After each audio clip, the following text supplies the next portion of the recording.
everyone, this is me Peter of GIZGUIDEPH, and today we are testing the 4K video sample by the Vivo V17 Pro. The Vivo V17 Pro is the newest mid-range smartphone of the company, equipped with a 48MP primary camera, and as you can see, it has great details, good HDR effect, nice dynamic range, and pretty fast autofocus. And I also like that it can do close-up shots like this, close-up videos like this, with accurate and seemingly fast focus speed. So this is a pretty defendable shooter at 4K mode. However, my problem here is maybe you will need a stabilizer first. Why? It is not as stabilized as I wanted. Hi everyone, this is Peter of GIZGUIDEPH, and we are now here in Eastwood to try the 4K video mode of the Vivo V17 Pro. We are shooting in low light right now to see if it can handle this type of situation.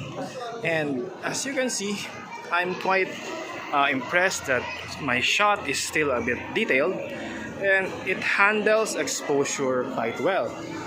Autofocus speed is also pretty fast, and as you can see here, it has good tracking as well. And here I'll try to do a simple close-up video, and I didn't have any problem at all, so that is quite impressive in general. However, my problem here is the stabilization. At 4K, stabilization is not that great.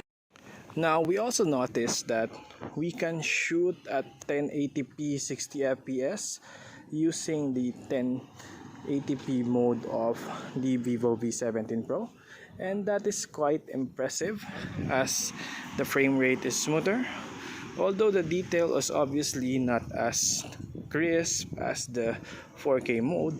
But at 1080p 60 fps, this is not bad, although we noticed that the focus speed is a bit slower this time compared when we used the 4K mode. It had some struggles with focus at 60 fps. Quality of details didn't degrade that much coming from the 4K mode. It's still quite sharp, still quite detailed.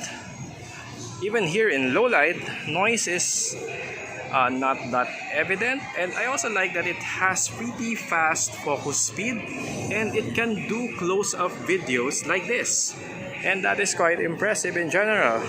Also, the exposure control, look at this. It is nice. Exposure control is quite nice, and that is a bit rare for a mid-ranger. Actually, if you will ask me, I prefer this mode compared to the 4K video mode of the Vivo V17 Pro. Why? Stabilization. Stabilization is better this time. For video zooming, it can zoom up to 2 times zoom, but it is only up to 2 times zoom. You can zoom up to 4 times, up to 10 times, only 2 times. But for some, that is just okay. Maybe Vivo knows their limitation. And for me, they did a pretty nice job with the 2 times zoom of this device. Exposure is still okay. Focus speed is still fast. It still has some nice colors and details. Although of course the quality is lesser compared to the primary camera. And at least the shake is not bad even while I'm walking. And that is acceptable. At 1080p ultra wide, it only has up to 30 fps, and the focus speed is and focus accuracy is nicer this time. Dynamic range is still there. It is still detailed. HDR is still good, and I'm quite impressed. And look at this.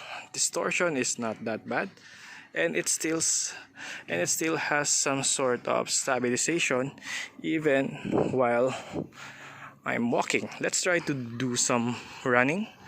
This is a running test. Let's see if the stabilization is still nice.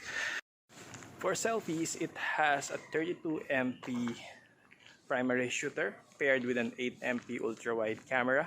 This is a sample using the 1080p 30 fps of the selfie camera. Sadly, it doesn't have 4K.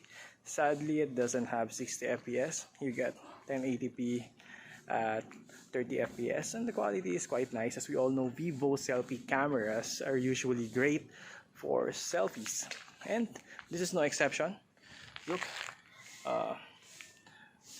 it has nice focus on my face, and details are still sharp, although it is a bit beautified this time, but that's okay because most of us would want to look nicely in our photos. And another thing, this has an ultra wide mode as mentioned.